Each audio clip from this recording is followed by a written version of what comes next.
दोस्तों इस वीडियो में टॉप 80 प्लस सामान्य ज्ञान के क्वेश्चंस देखने वाले हैं, तो इस वीडियो को आप लोग ध्यान से देखिएगा। इस वीडियो में आपका पहला सवाल है, भारत का सबसे बड़ा जिला कौन सा है।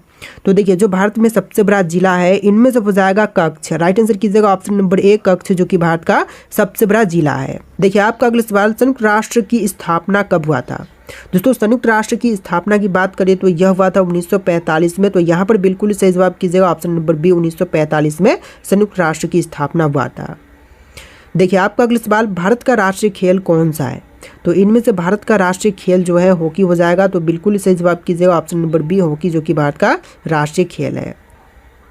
देखिए क्वेश्चन नंबर 4 है, विश्व की सबसे लंबी नदी कौन सी है। तो विश्व की सबसे लंबी नदी इनमें से कीजिएगा नील नदी, जो कि विश्व की सबसे लंबी नदी है। तो यहाँ पर बिल्कुल सही जवाब है ऑप्शन नंबर बी नील नदी। चलिए क्वेश्चन नंबर 5 है, दुनिया का सबसे बड़ा महाद्वीप कौन सा है। तो विश्व की सबसे बड़ी महाद्वीप जो है इनमें से हो जाएगा एशिया महाद्वीप। तो यहाँ पर बिल्कुल सही जवाब है ऑप्शन नंबर सी एशिया महाद्वीप। देखिए आपका अगला सवाल, सबसे तेज दौड़ने वाला जानवर कौन सा है। तो विश्व का सबसे तेज दौड़ने वाला जानवर जो है इनमें से हो जाएगा चीता। तो राइट आंसर कीजिएगा ऑप्शन नंबर सी चीता, जो कि विश्व का सबसे तेज दौड़ने वाला जानवर है। देखिए क्वेश्चन नंबर 7 है, सबसे बड़े आकार का समुद्री जीव कौन सा है। तो सबसे बड़े आकार का समुद्री जीव जो है इनमें से हो जाएगा व्हेल। तो यहाँ पर बिल्कुल सही जवाब कीजिएगा ऑप्शन ए व्हेल, जो कि विश्व का सबसे बड़े समुद्री जीव है। देखिए आपका अगला सवाल, कौन सा पक्षी सबसे ऊंचाई तक उड़ सकता है। तो सबसे ऊंचाई पर उड़ सकने वाला जो पक्षी है इनमें से हो जाएगा गिद्ध। राइट आंसर कीजिएगा ऑप्शन बी गिद्ध, जो कि सबसे ऊंचाई पर उड़ सकता है। तो यहाँ पर बिल्कुल सही जवाब है ऑप्शन नंबर बी। देखिए आपका अगला सवाल, कौन सा जीव बिना पानी के सबसे लंबे समय तक जीवित रह सकता है। वह जीव जो कि बिना पानी के सबसे लंबे समय तक जीवित रह सकता है। तो इनमें से हो जाएगा ऊंट। बिल्कुल सही जवाब कीजिएगा ऑप्शन नंबर बी ऊंट, जो कि सबसे लंबे समय तक जीवित बिना पानी के रह सकता है। देखिए आपका अगला सवाल, दुनिया का सबसे जहरीला सांप कौन सा है। तो पूरे विश्व में सबसे जहरीली सांप जो है इनमें से हो जाएगा ब्लैक मांबा। यहाँ पर बिल्कुल सही जवाब है option number C black mamba, जो कि विश्व का सबसे जहरीला सांप है। देखिए आपका अगला सवाल, सूर्य का प्रकाश पृथ्वी तक पहुँचने में कुल कितना समय लेता है। तो सूर्य का प्रकाश जो है पृथ्वी तक पहुँचने के लिए टोटल समय लेता है 8 मिनट का। तो यहाँ पर बिल्कुल सही जवाब कीजिएगा ऑप्शन नंबर बी 8 मिनट, जो कि बिल्कुल सही जवाब है। देखिए क्वेश्चन नंबर 14 है, डीएनए का पूरा नाम क्या है। देखिए डीएनए का फुल फॉर्म इनमें से हो जाएगा डीऑक्सीराइबो न्यूक्लिक एसिड। यहाँ पर बिल्कुल सही जवाब कीजिएगा ऑप्शन नंबर ए डीऑक्सीराइबो न्यूक्लिक एसिड, जो कि बिल्कुल सही जवाब है। देखिए आपका अगला सवाल, पृथ्वी पर जीवन के लिए सबसे आवश्यक गैस कौन सी है। तो जीवन के लिए आवश्यक गैस पूछा गया है। तो यहाँ पर बिल्कुल सही जवाब कीजिएगा ऑक्सीजन गैस, जो कि पृथ्वी पर जीवन के लिए आवश्यक है। तो राइट आंसर कीजिएगा ऑप्शन नंबर सी। देखिए आपका अगला सवाल, भारत के पहले प्रधानमंत्री कौन थे। जो भारत देश के सबसे पहले प्रधानमंत्री बने थे इनमें से हो जाएंगे जवाहरलाल नेहरू। तो यहाँ पर बिल्कुल सही जवाब कीजिएगा ऑप्शन बी जवाहरलाल नेहरू, जो कि भारत के सबसे पहले प्रधानमंत्री बने थे। तो देखिए आपका अगला सवाल है, भारतीय संविधान कब लागू हुआ था। दोस्तों भारतीय संविधान जो है लागू हुआ था 26 जनवरी 1950 के दिन। तो यहाँ पर बिल्कुल सही जवाब कीजिएगा ऑप्शन बी 26 जनवरी 1950 के दिन।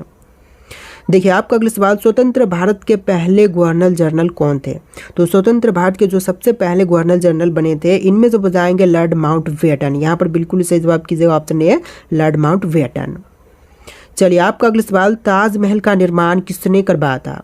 दोस्तों ताजमहल का निर्माण करवाने वाले इनमें से हो जाएंगे शाहजहां। तो यहाँ पर बिल्कुल सही जवाब कीजिएगा ऑप्शन नंबर सी शाहजहां, जिन्होंने ताजमहल का निर्माण करवाया था। देखिए क्वेश्चन नंबर 20 है, विश्व युद्ध 2 कब समाप्त हुआ था। तो दूसरा विश्व युद्ध जो है द्वितीय विश्व युद्ध यह समाप्त हुआ था 1945 में। यहाँ पर राइट आंसर कीजिएगा ऑप्शन नंबर सी 1945 में। देखिए क्वेश्चन नंबर 21 है, विश्व का सबसे बड़ा द्वीप कौन सा है। दोस्तों दुनिया का सबसे बड़ा द्वीप जो है इनमें से हो जाएगा ग्रीनलैंड। तो यहाँ पर बिल्कुल सही जवाब कीजिएगा ऑप्शन नंबर बी ग्रीनलैंड, जो कि विश्व का सबसे बड़ा द्वीप है। देखिए आपका अगला सवाल, भारत में सबसे अधिक बारिश कहाँ पर होती है। तो सबसे ज़्यादा वर्षा वाला स्थान जो है इनमें से हो जाएगा मासिन राम। तो यहाँ पर बिल्कुल सही जवाब कीजिएगा ऑप्शन ए मासिन राम, जो कि विश्व का भारत देश का सबसे ज़्यादा वर्षा वाला स्थान है।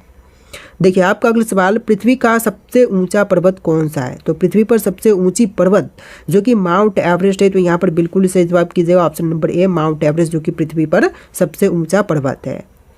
देखिए क्वेश्चन नंबर 24 है, कौन सा ग्रह लाल ग्रह के नाम से भी जानी जाती है? तो लाल ग्रह के नाम से इनमें से जानते हैं मंगल ग्रह को, तो यहाँ पर बिल्कुल सही जवाब कीजिएगा ऑप्शन बी, मंगल ग्रह जो कि लाल ग्रह के नाम से भी जानी जाती है।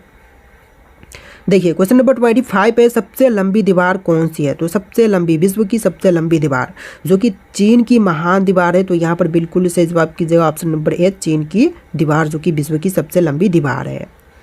देखिए अगला सवाल, बल्ब का आविष्कार किसने किया था? तो बल्ब के आविष्कारक जो है इनमें से हो जाएंगे थॉमस एडिसन। यहाँ पर बिल्कुल सही जवाब है ऑप्शन बी, थॉमस एडिसन जिन्होंने बल्ब का आविष्कार किया था। देखिए क्वेश्चन नंबर 27 है, कंप्यूटर का जनक किसे कहा जाता है?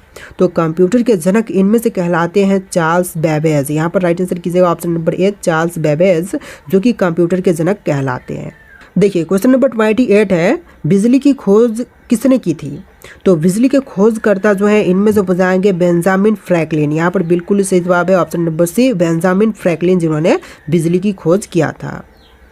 देखिए आपका अगला सवाल, पहला उपग्रह स्पुतनिक 1 किस देश ने लॉन्च किया था? तो सबसे पहला उपग्रह स्पुतनिक 1 को लॉन्च करने वाला देश जो है इनमें से हो जाएगा सोवियत संघ, वर्तमान का रूस देश। तो राइट आंसर कीजिएगा ऑप्शन नंबर बी, रूस देश ने सबसे पहले स्पुतनिक 1 लॉन्च किया था।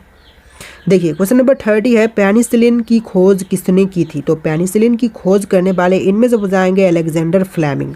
यहाँ पर राइट आंसर है option number A, Alexander Fleming जो कि पेनिसिलिन की खोज किया था। देखिए क्वेश्चन नंबर 31 है, भारत ने पहला क्रिकेट विश्व कप कब जीता था? तो भारत देश ने सबसे पहला क्रिकेट विश्व कप जो है जीता था 1983 में। यहाँ पर बिल्कुल सही जवाब कीजिएगा ऑप्शन बी, 1983 में पहला विश्व कप जीता था। देखिए क्वेश्चन नंबर 32 है, ओलंपिक खेलों की शुरुआत किस देश में हुई थी? दोस्तों ओलंपिक खेलों की शुरुआत की बात करें तो यह हुआ था ग्रीस में। यहाँ पर बिल्कुल सही जवाब है ऑप्शन नंबर ए, ग्रीस देश में ओलंपिक खेलों की शुरुआत हुआ था। चलिए अगला सवाल, भारत में हॉकी का जादूगर किसे कहा जाता है? तो हॉकी का जादूगर जो है इनमें से कहते हैं मेजर ध्यानचंद को। तो राइट आंसर कीजिएगा option number D, major Dhyanchand जो कि हॉकी का जादूगर कहलाते हैं। चलिए क्वेश्चन नंबर 34 है, T20 क्रिकेट विश्व कप 2007 में भारत के कप्तान कौन थे? तो 2007 के समय T20 क्रिकेट विश्व कप जो हुआ था इसमें भारत के कप्तान बने थे महेंद्र सिंह धोनी। तो यहाँ पर राइट आंसर कीजिएगा option number C, Mahendra Singh Dhoni. तो देखिए क्वेश्चन नंबर 35 है, फीफा विश्व कप कितने वर्षों के अंतराल पर आयोजित किया जाता है? तो फीफा विश्व कप जो है यह आयोजित की जाती है टोटल 4 वर्ष के अंतराल पर। तो यहाँ पर राइट आंसर कीजिएगा ऑप्शन नंबर सी, 4 वर्ष के अंतराल पर। चलिए आपका अगला सवाल, महाभारत के रचयिता कौन है? तो यहाँ पर महाभारत के रचयिता जो है इनमें से हो जाएंगे वेद व्यास। राइट आंसर कीजिएगा ऑप्शन नंबर सी, वेद व्यास। देखिए क्वेश्चन नंबर 37 है, भारत का राष्ट्रीय गीत कौन सा है? तो भारत का राष्ट्रीय गीत जो है इनमें से हो जाएगा वंदे मातरम। तो यहाँ पर राइट आंसर कीजिएगा option number B, Vande Mataram जो कि भारत देश का राष्ट्रीय गीत है। चलिए क्वेश्चन नंबर 38 है, पंचतंत्र की रचना किसने की थी? तो पंचतंत्र की रचना करने वाले इनमें से हो जाएंगे विष्णु शर्मा। राइट आंसर कीजिएगा ऑप्शन नंबर ए, विष्णु शर्मा जिन्होंने पंचतंत्र की रचना किए थे। इस वीडियो में टोटल 80+ क्वेश्चन है, तो वीडियो को ध्यान से देखिएगा। देखिए क्वेश्चन नंबर 39 है, भारतीय राष्ट्रीय ध्वज के केंद्र में कौन सा चिन्ह होता है? तो राष्ट्रीय ध्वज के केंद्र में चिन्ह होती है चक्र, अशोक चक्र। तो यहाँ पर राइट आंसर कीजिएगा ऑप्शन नंबर बी, अशोक चक्र जो कि बिल्कुल सही जवाब है। देखिए क्वेश्चन नंबर 40 है, रामायण की रचना किसने की थी? तो रामायण के रचयिता जो है इनमें से हो जाएंगे वाल्मीकि। राइट आंसर कीजिएगा ऑप्शन नंबर बी, वाल्मीकि जिन्होंने रामायण की रचना किए थे। देखिए आपका अगला सवाल, शून्य का आविष्कार किसने किया था? तो शून्य के आविष्कारक जो हैं इनमें से हो जाएंगे आर्यभट्ट। राइट आंसर कीजिएगा ऑप्शन नंबर ए, आर्यभट्ट जिन्होंने शून्य का आविष्कार किया था। देखिए आपका अगला सवाल है, किसी त्रिभुज के तीनों कोनों का योग कितना होता है? तो किसी भी त्रिभुज के तीनों कोनों का योग जो है यह टोटल होगा 180 डिग्री। तो यहाँ पर बिल्कुल सही जवाब है ऑप्शन नंबर सी, 180 डिग्री। देखिए आपका अगला सवाल, किसी संख्या को शून्य से भाग देने पर क्या होगा? तो किसी भी संख्या को शून्य से भाग देते तो यहाँ पर अनंत होगा। यहाँ पर बिल्कुल सही जवाब कीजिएगा ऑप्शन नंबर ए। देखिए अगला सवाल, पाइथागोरस प्रमेय किससे संबंधित है? तो पाइथागोरस प्रमेय जो है इनमें से संबंधित है त्रिभुज से। तो यहाँ पर बिल्कुल सही जवाब कीजिएगा ऑप्शन नंबर बी, त्रिभुज से। देखिए क्वेश्चन नंबर 45 है, 1 लीटर में कितने मिलीलीटर होते हैं? तो 1 लीटर में मिलीलीटर की संख्या जो है टोटल होती है 1000। तो यहाँ पर बिल्कुल सही जवाब कीजिएगा ऑप्शन नंबर सी, 1000। देखिए आपका अगला सवाल, भारत का पहला राष्ट्रपति कौन था? जो भारत के पहले राष्ट्रपति बने थे इनमें से हो जाएंगे doctor Rajendra Prasad. Right answer कीजिएगा option B, doctor Rajendra Prasad, जो कि भारत के सबसे पहले राष्ट्रपति बने थे। देखिए आपका अगला सवाल, भारतीय संविधान को बनाने में कितने दिन लगे थे? तो भारतीय संविधान को पूर्ण रूप से बना करके तैयार किया गया था 2 वर्ष 11 महीने और 18 दिन में। तो यहाँ पर बिल्कुल सही जवाब कीजिएगा ऑप्शन सी। देखिए आपका अगला सवाल, लोकसभा में कुल कितनी सीटें होती हैं? तो लोकसभा में सीटों की संख्या होती है टोटल 543। तो यहाँ पर बिल्कुल सही जवाब कीजिएगा ऑप्शन सी 543, जो कि टोटल सीटों की संख्या होती है। देखिए अगला सवाल, राज्यसभा के सदस्यों का कार्यकाल कितने वर्षों का होता है? तो राज्यसभा में सदस्यों का कार्यकाल जो है टोटल होता है 6 वर्ष का। तो यहाँ पर राइट आंसर कीजिएगा ऑप्शन सी 6 वर्ष का। देखिए अगला सवाल, भारतीय संविधान को लागू करने की तिथि क्या थी? तो भारतीय संविधान जो है लागू किया गया था 26 जनवरी 1950 के दिन। तो यहाँ पर राइट आंसर कीजिएगा ऑप्शन नंबर